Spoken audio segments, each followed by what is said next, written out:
counselors, court systems, criminal justice, tort cases, decision makers, game changers, complacency, hatred for the other side. What's the common denominator? Y'all remember when Enron, WorldCom, Fannie Mae, Freddie Mac, AIG, the Lehman Brothers, Goldman Sachs tanked? GM and the auto industry asked for a bailout because they were too big to fail. And the people who worked in the factories were left damn near penniless, crying in interviews, so much so, Michael Moore made a name for himself in a documentary.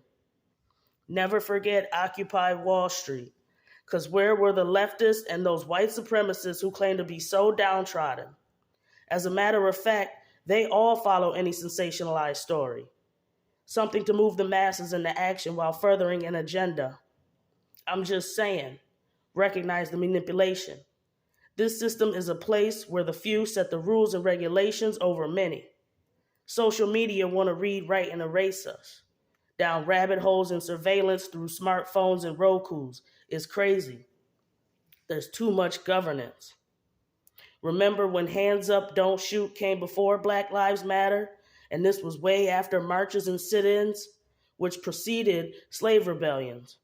Law and order doesn't exist for real.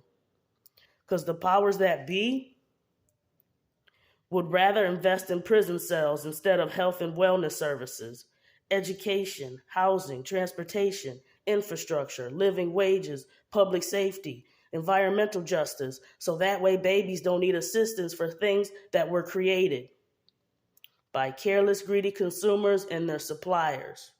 The government needs us distracted so they can experiment with our collective consciousness, keep us divided, and stifle ourselves with garbage, or at the very least, dumb us down.